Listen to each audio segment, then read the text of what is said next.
Welcome to Bug Banter with the Xerces Society, where we explore the world of invertebrates and discover how to help these extraordinary animals. If you want to support our work, go to xerces.org/donate. Hi, I'm Rachel Dunham in Missoula, Montana. And I'm Matthew Shepard in Portland, Oregon. In this episode of Bug Banter, we are going underwater to highlight an invertebrate that isn't an insect, the freshwater mussel. These animals may not be well known, but are powerhouses in our freshwater ecosystems, playing a critical role in our lakes and rivers. We're joined today by not only one, but two guests, Emily Blevins and Jack Fetters, who are both conservation biologists on the endangered species team at the Xerces Society. Emily serves as the lead on all freshwater mussel conservation work, and Jack serves as a specialist on Western freshwater mussel conservation work at Xerces. Welcome, Emily and Jack. We're so happy to have you here today. Thanks. Thanks for having us. Yeah, of course. This is great. And I know that a lot of the animals we work with at the Xerces Society are kind of overlooked, but freshwater mussels are quite literally out of sight, and we wouldn't even know that they're there. So, can we start with some of this really basic information? What do they look like? Where do they live? Why should we care? Yeah, those are some great questions. So freshwater mussels, they're really fascinating animals. We often do overlook them because they are under the water surface where we don't spend much time. They are these really incredible animals. They are composed of two shells, so they're bivalves. And within those two shells, there is an animal, but really we rarely see much if you were to pluck a mussel from the bottom of the stream or river where they live. It would close up, it would clam up, and so you wouldn't really see the animal inside. So they often really just look like rocks under the water. But when you get a closer look, especially if you were to say snorkel in your local stream, what you would see under the surface is far more interesting. This animal lives between those two valves of the shell, but they're composed of this mantle tissue that secretes the shell. And sometimes there's really neat ornamentation on that mantle tissue. They, because they live in the bottom of the stream, they filter water. That's how they breathe. That's how they feed. That's actually how they reproduce as well. And so they're filtering that water constantly, helping to make it cleaner. And yeah, when you look closely, you could even see inside a mussel. You can see into their interior where they have gills. It's pretty fascinating. They're open to that river environment. And so they're really like a basic part of our rivers. And they live all over the globe. So in freshwater ecosystems, not in brackish water or estuaries or the ocean, but they live in these freshwater systems, including lakes and ponds. And they can be found on every continent except Antarctica. So there's a good chance that if you have a stream flowing near your house or a lake, that it's a place where you could find freshwater mussels. I think people are probably familiar, especially those who live on the coast or spend time at the beach, are familiar with the mussels that are in the ocean. How are these freshwater mussels different from those mussels? The main difference that kind of comes to mind first is that they're freshwater mussels, so they prefer to live in freshwater. They will not survive in any sort of marine water or brackish water.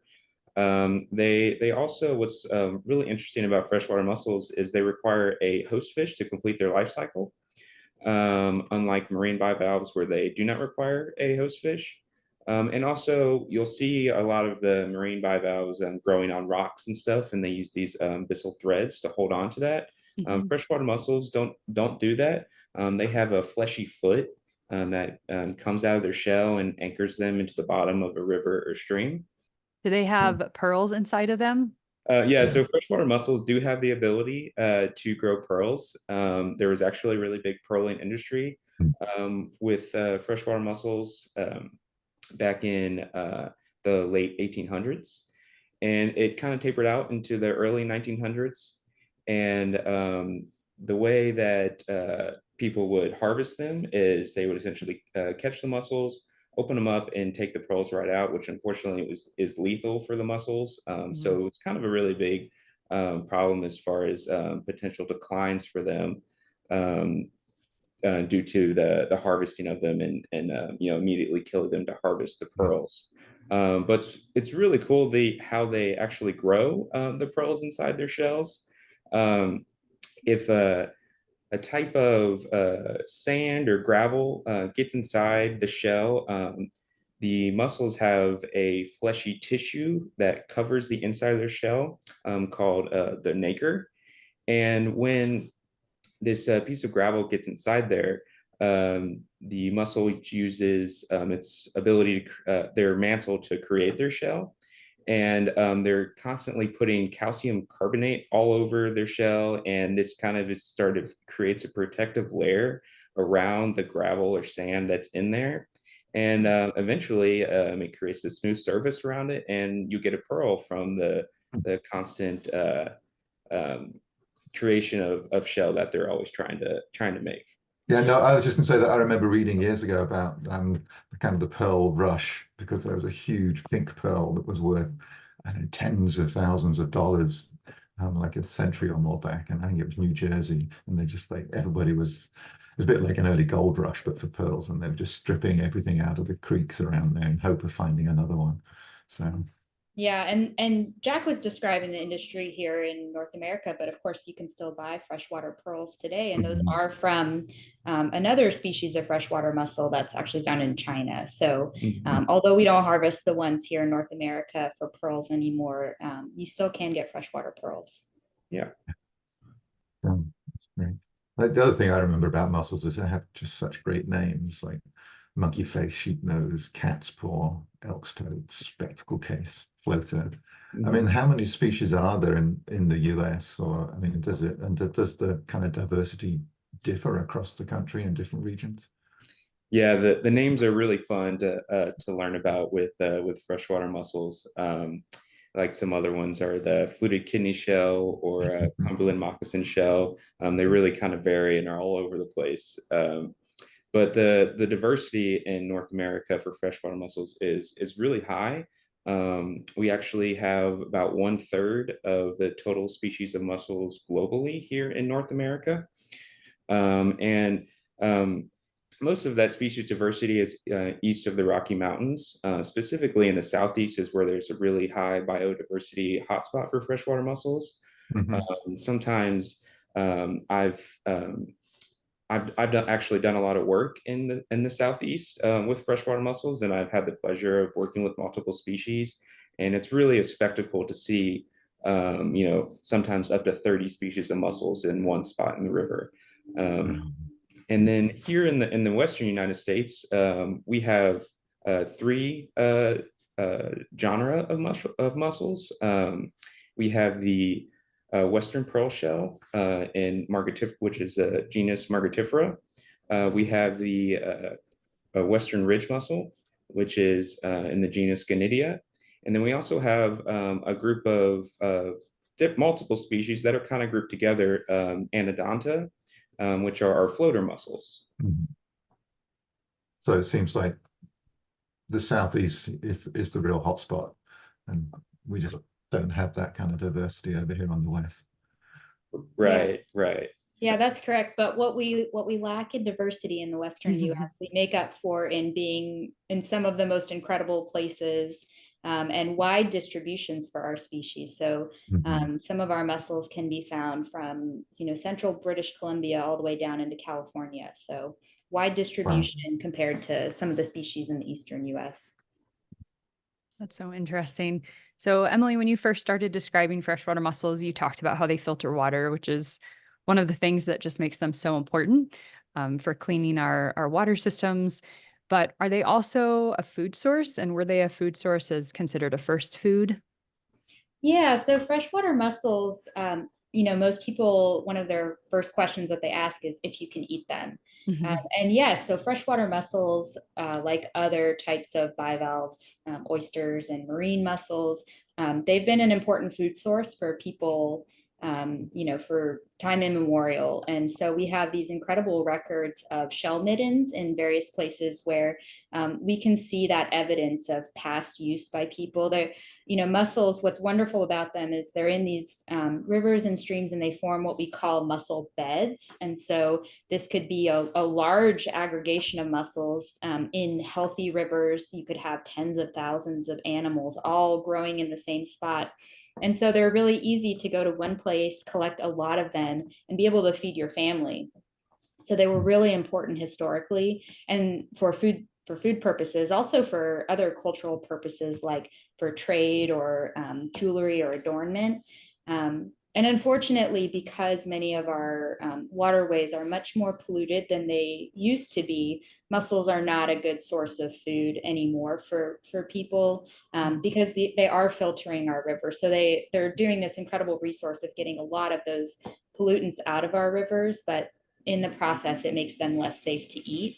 And they're also declining in many places. And so, many of the tribes that would have historically harvested those animals, they recognize that. And so, are doing conservation work to try to improve populations rather than continuing to harvest. Yeah, because I was thinking about that. I don't eat fish anymore, but moule marinara used to be like a real fancy dish years ago. So yeah, I know you can eat marine mussels, but I wasn't sure about freshwater mussels. Yeah, well, and the other thing about freshwater mussels too is if you envision eating an oyster, for example, it's bathed in a briny, delicious liquid all the time. But our freshwater mussels, they're living in the bottoms of our streams, which are often muddier habitats. Mm-hmm. They're not going to taste as good as something coming from that briny ocean. Yeah. Yeah. Yeah. So Jack, you already mentioned that a fish is involved with the life cycle of the freshwater mussels, and that's one of the things that makes them so different from marine mussels. I mean, that seems really quite an unusual and cool thing. I mean, can you describe their life cycle in a little more detail for us?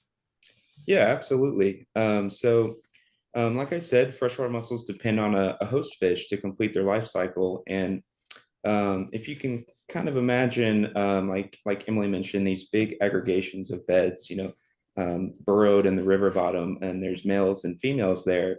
The males will release their sperm into the water column, and then the females will take in that sperm and fertilize their eggs, which then gets turned into a larvae called Glaucidia. And this larvae needs to be attached to a host fish in order for it to grow and continue.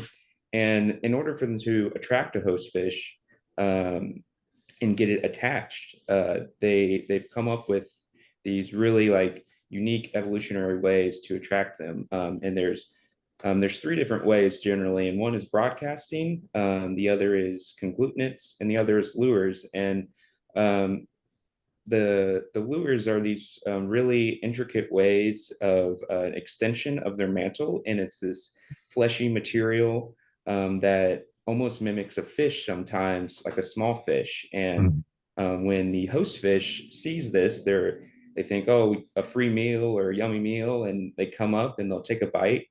And as soon as they take a bite, the female will release all their Glaucidia into the fish's gills and on their scales, and they latch on and they hang on for about the Glaucidia will hang on for about 3 weeks, or so it varies between some species, but they'll hang on and grow, and then they turn into small juveniles, and they drop off of the fish's gills and scales, land into the substrate on the bottom of the river, and eventually grow into adult mussels. And it's really kind of a lottery too, of them falling off of the fish as far as like them to succeed, because who knows where that fish is going, and hopefully they're in the right habitat at the right time for those juveniles to be dropped off and make it and survive.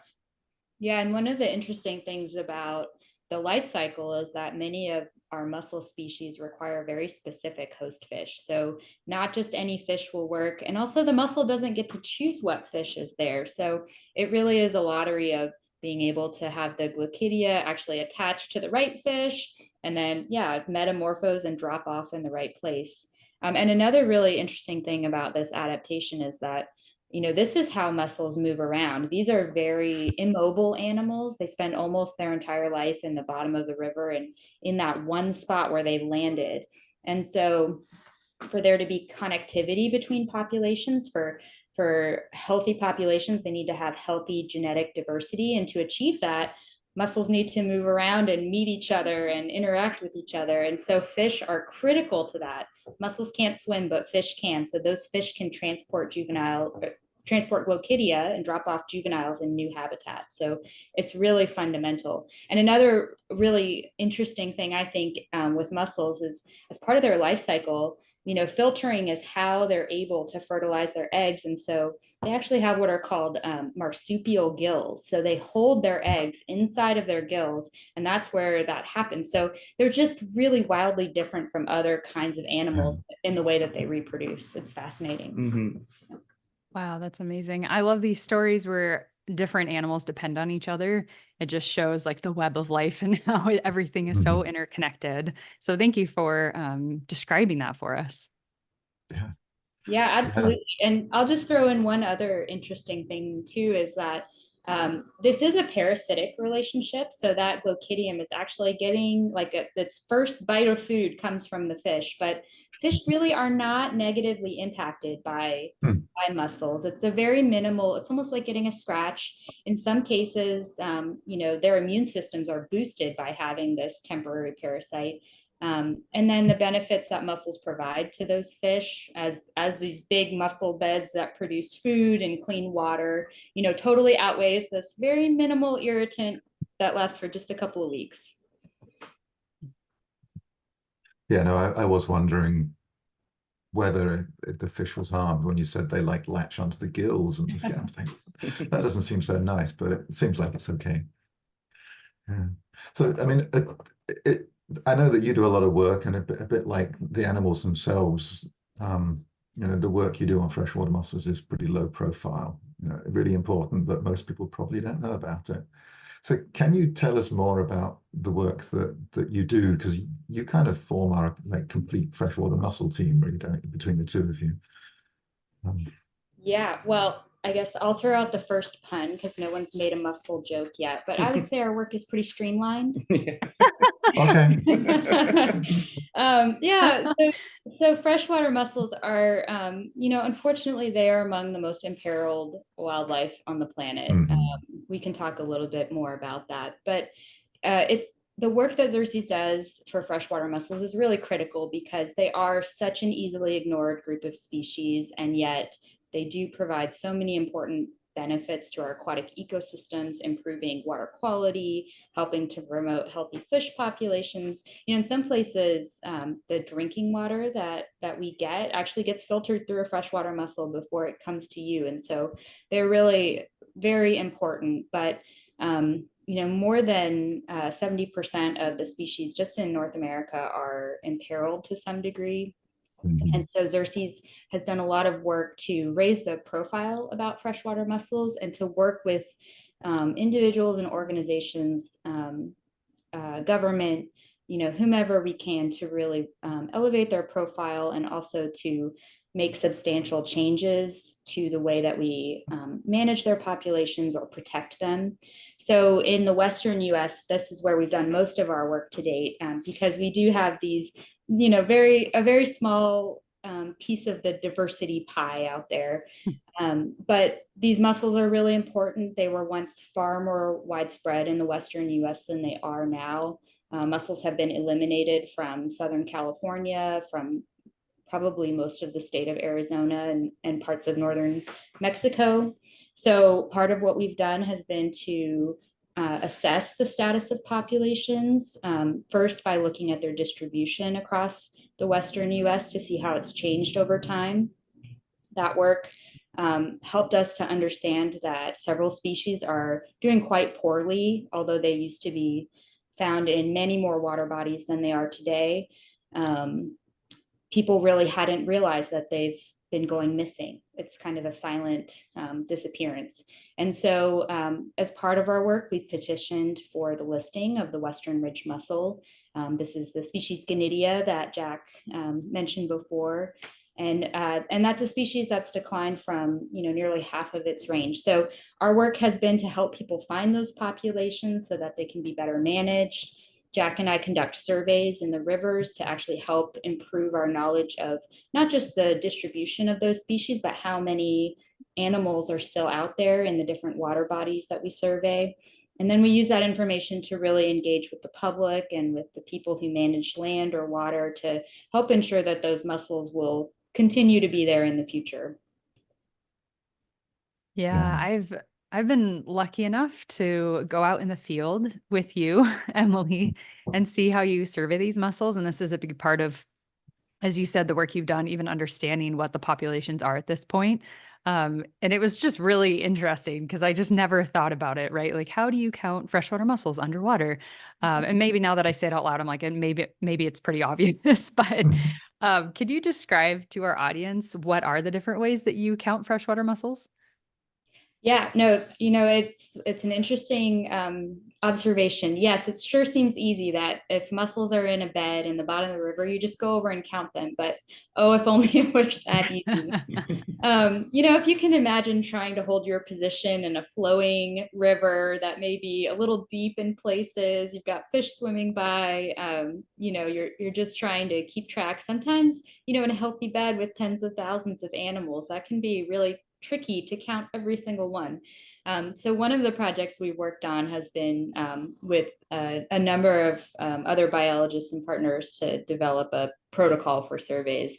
But, a typical day, a typical field day for us can really describe lots of different kinds of work. So Jack and I were reflecting on one day last summer where we were conducting a survey in a local river where there were plans to do a bridge replacement project. So mussels are very sensitive to changes to the aquatic environment, whether that's poor water quality or construction activities. So they live not just in the bottom of the stream, but also in the banks. And so if we need to excavate out part of a river bank so that we can reconstruct a bridge, that could affect mussels. So on that particular day, Jack and I were in the water with some of the people involved in the project to replace the bridge.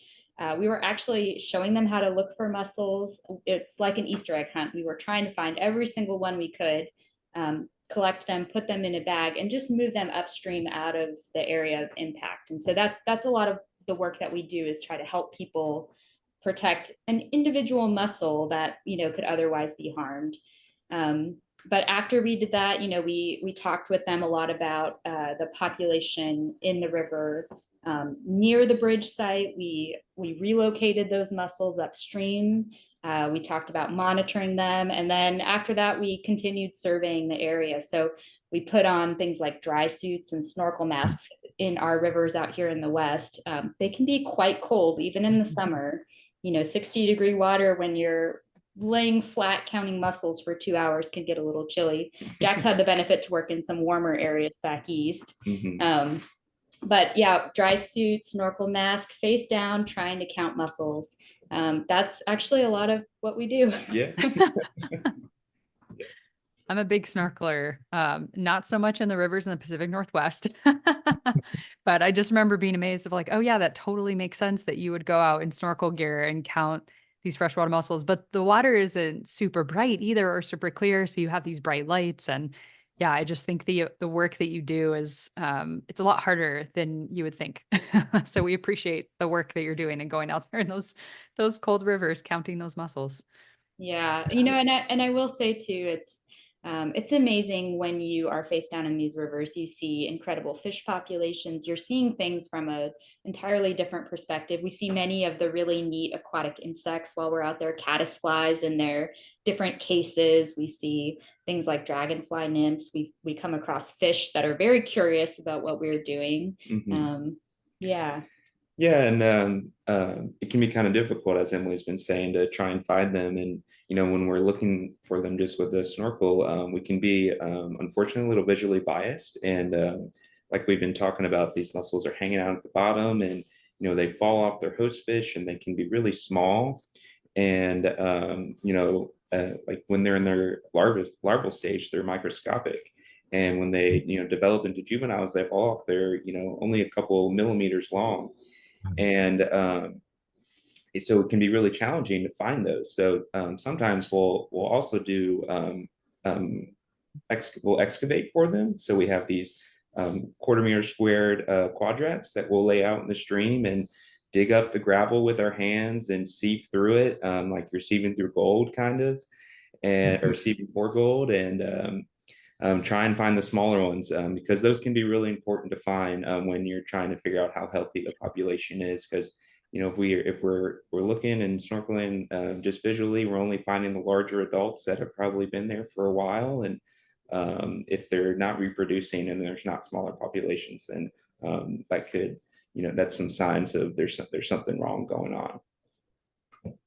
Yeah, that's such a totally different image of kind of insect invertebrate survey. The kind of classic image of running around the sunshine with an insect net, but no, you're there scraping around in the muck, so that's awesome.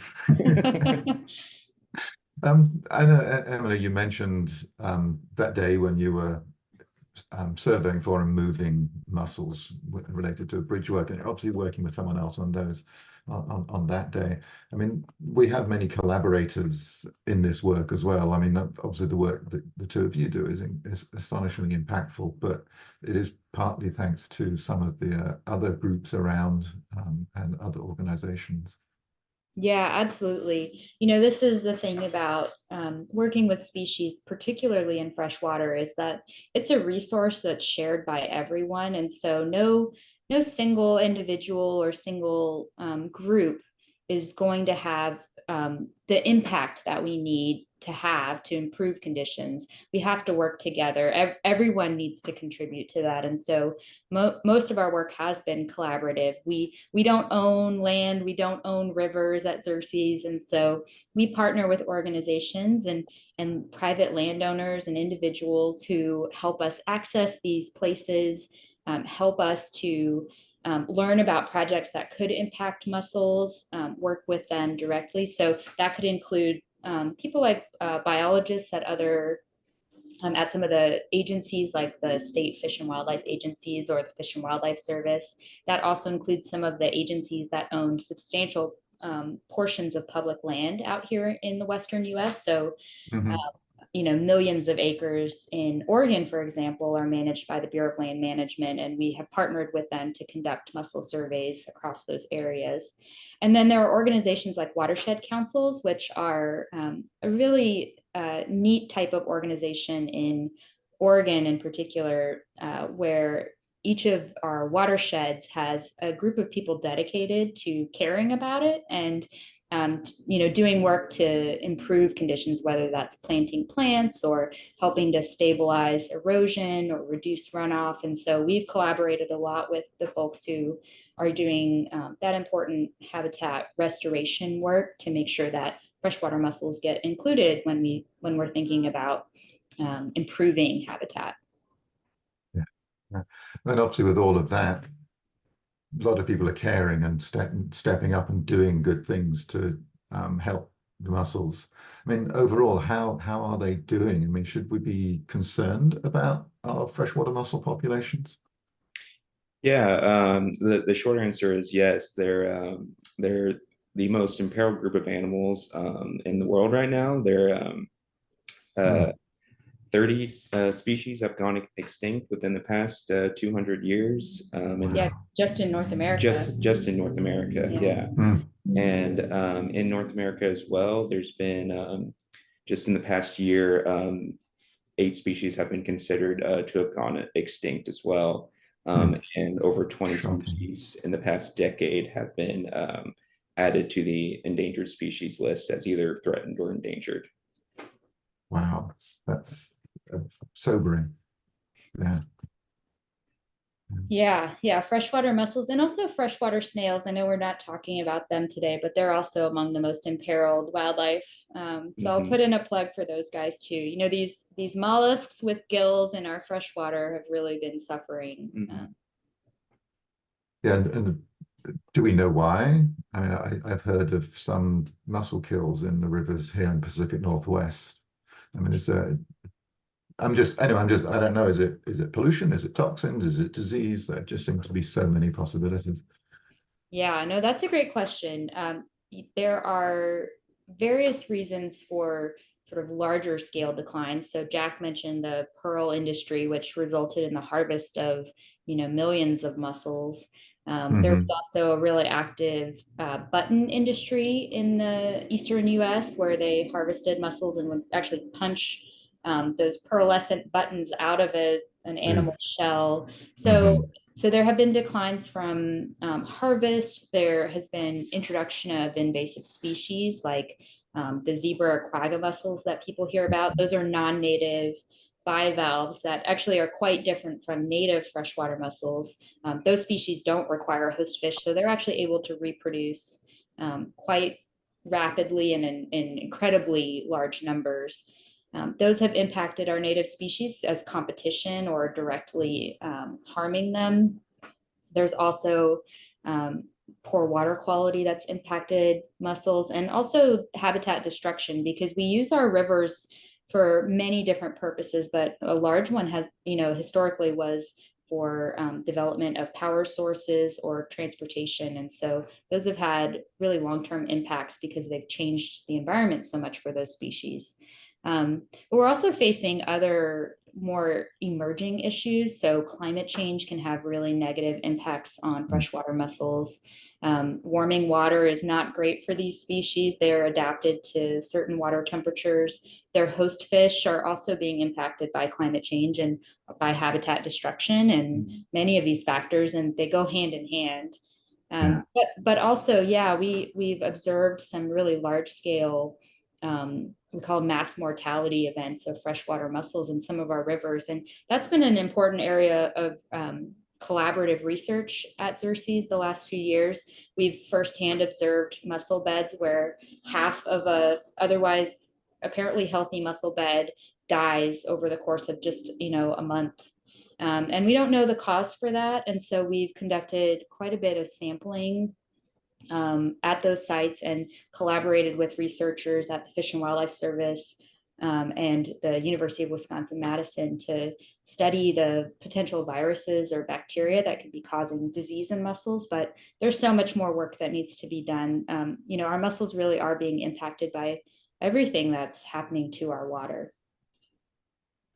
Yeah, and they're quite literally downstream from everything that we do as well. Exactly. So it's not just the river that is the worry, it's everything in the watershed. Yeah, absolutely. I know Jack in his graduate research was studying freshwater mussels in a watershed in Tennessee. And, Yeah. that's a place where there's been some land use change over time, right? Yeah, in some of the areas in Tennessee, there's been some effects from coal mining in the past, and Mhm. that's had some negative effects on a watershed scale.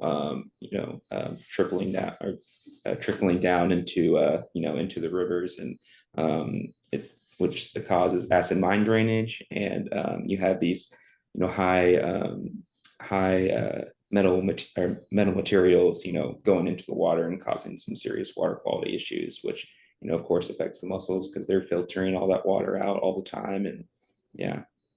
Yeah, and it's especially concerning, to lose our mussel populations. They can constitute a huge biomass in our rivers. I like to think of them as these almost like reef systems in our rivers. Mhm. They create a roughness in the river bottom that allows other animals to aggregate in these places. So, if you find a mussel bed, you'll often find many aquatic insects grazing on top of them. Mm. You see fish in great numbers because they're eating those aquatic insects. They're really fundamental to that ecosystem.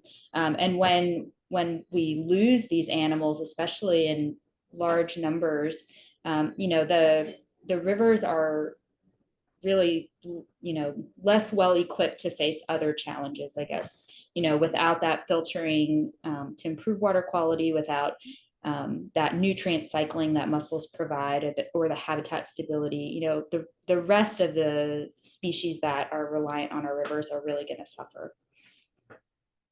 Yeah, and hearing all this seems so sobering and sad. Feels almost hopeless. These animals that are often forgotten about, but they are so incredibly important for so many reasons. And so, my question to you is, what can people do to help freshwater mussels? And I do want to give a shout out to the donors and members for Xerces, because I know that a lot of those funds fund the work that you both do. And so we just want to thank people for contributing to our organization that allows us to do this. But other than that, what can folks do to help freshwater mussels in their backyard, in their community? Yeah, that's a great question. Many people have land that might border rivers or lakes. So maintaining natural habitat along shorelines and banks is really valuable for mussels. That keeps the soil from eroding into the stream, ensures that mussel habitat is maintained. So even just, we talk a lot about planting pollinator friendly habitat, but if you have stream or river or lake habitat by your house, you can really help to protect that habitat for mussels as well. Reducing water use is also becoming increasingly important, especially in places in the arid West where water can be scarce throughout certain times of the year. We actually have seen examples of mussel beds that have dried up because the river dries up. And so using less water is a really easy way to help ensure that mussels have one of their critical habitat needs. We also talk about supporting those organizations that are helping to preserve or improve watersheds. So we are huge fans of other organizations like watershed councils or land management agencies that are really working to protect streams from impacts. So definitely supporting those folks. And then one of the fun things too is that freshwater mussels, yes, they can be hard to see, but they have a shell that often has a very pearlescent interior that can really stand out in streams. And so people who come across freshwater mussel shells have the ability to contribute data that is really important to support our work. So if someone's out and has their phone, sees a mussel shell and takes a picture, they can post something like that to iNaturalist.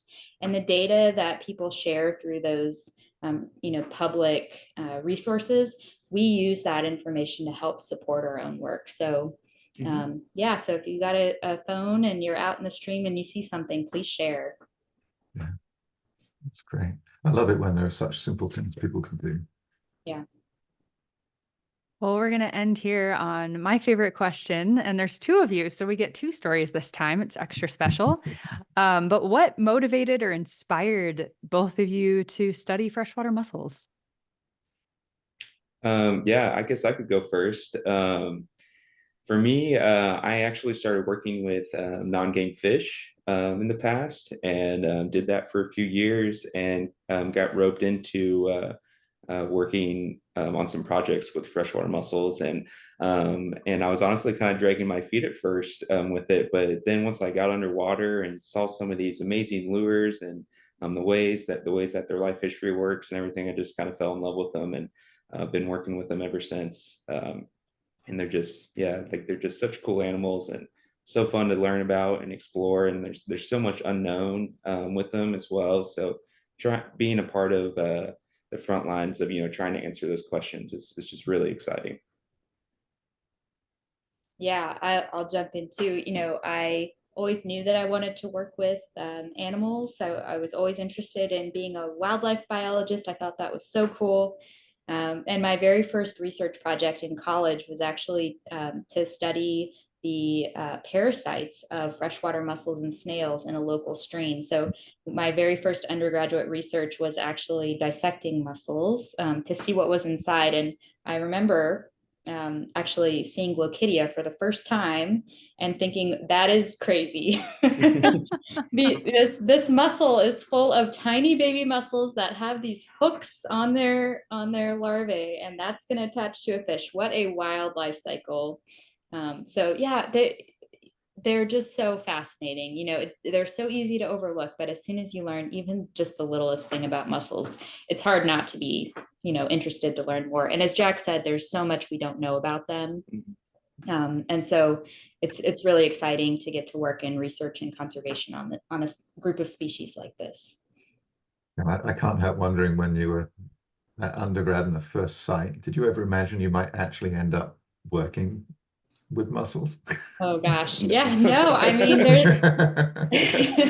yeah, that was a while ago at this point, but yeah, who would have thought that first project would lead to a whole career? It's very cool. Love that. Well, thank you both so much for sharing your stories. And this has been such an informative podcast. I've learned so much, and we just appreciate you taking the time to highlight this important animal. We hope our viewers have enjoyed this, and we hope people get out and observe and look for those shells and take pictures, put them on iNaturalist, and yeah, just get your kids out. And it seems like every story we hear, people often say, yeah, once I experienced it for myself, I was hooked. So we want to, you know, inspire the next generation to get out and study these animals as well. But thank you both so much for being here. And yeah, we hope the viewers enjoyed it, and we hope to have you back again. I feel like we could talk about this a lot more. Absolutely. Anytime. Yeah, thank you. Yeah, it was great. Thanks, Emily and Jack.